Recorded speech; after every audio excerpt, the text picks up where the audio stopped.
Hello everyone, and welcome to another edition of the Ghost Layers Report. I'm with you as always, Ryan.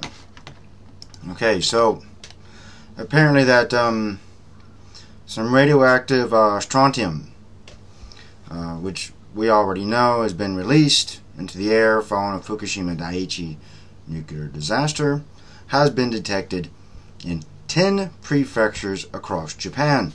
This is according to a survey conducted by the Ministry of Health, Culture, Sports, Science, and Education, confirmed that, as they call it, small amounts of radioactive strontium have been detected in the Akita, Iwate, Yamagata, Ibaraki, Tochigi, Gunma, Saitama, Chiba, and Kanagawa prefectures, as well as in Tokyo, right here where I live. Alright, so the ministry goes on to say that the highest level was 6 becquerels per square meter. Ministry spokesperson was quoted as saying, "Radiation at this level is negatable effect on human health."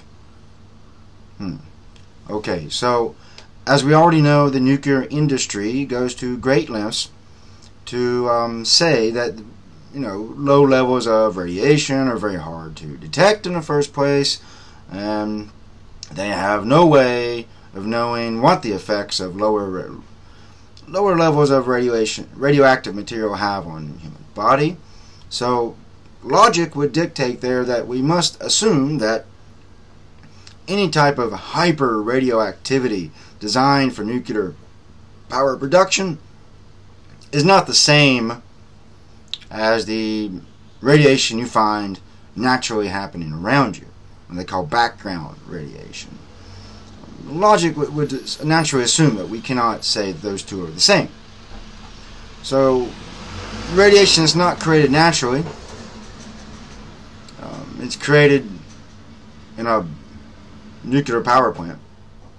We must assume that since they don't know what level is safe, we have to come to the conclusion that no level of this type of radiation is good for you and not safe for you. Okay, so that's damage control coming from the ministry.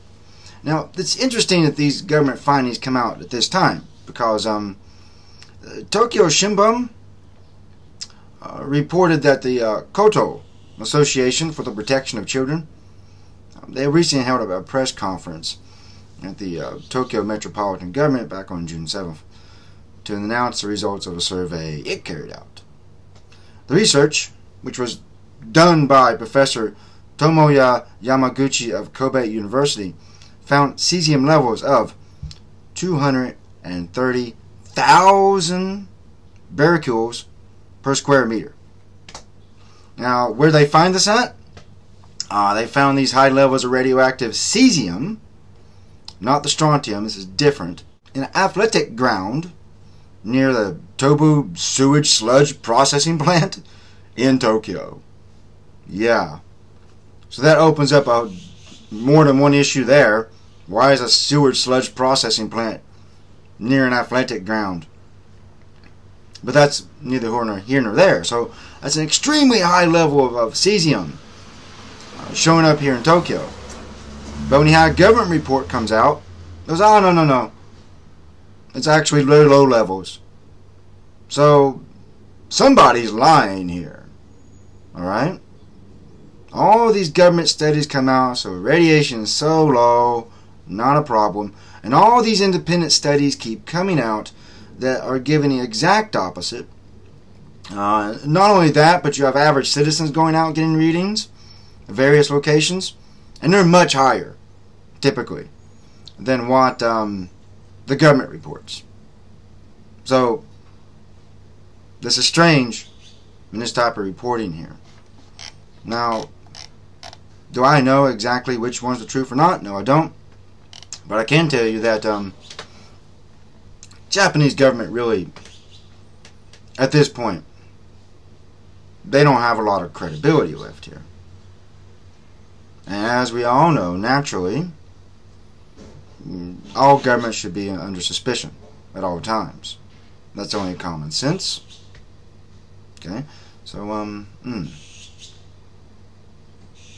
Now, the interesting part of this whole information to come out is this consistent contradiction that we see between government reports and independent reports, and also citizens taking video camera of them with a dosimeter or a Geiger counter, taking pictures of the dosimeter or Geiger counter, getting the readings, posting them up on the internet, and showing this clear difference between what government says and what real people and independent researchers are saying. So again, we see this disconnect. So the only thing I can assume is that the government has been doing a lot of research and study and surveys of these, and they may be engaging in cherry picking. They're choosing the ones the lowest, the one that looks the best, publish that, where independent researchers and citizens are reporting everything they find. Sometimes they find low levels, sometimes they find extremely high levels. But the government never finds high levels of any radiation. It's very rare for them. They only find the low levels. So we'll finish up here. We'll have to do a lot of editing to this video, but I do want to thank everyone who does watch my videos so very much. It means the world to me, and I hope you leave a comment. I hope you engage in discussion here about this, and please share this video around if you want other people to see it. So until next time, this is me, your Ryan in Tokyo, checking out.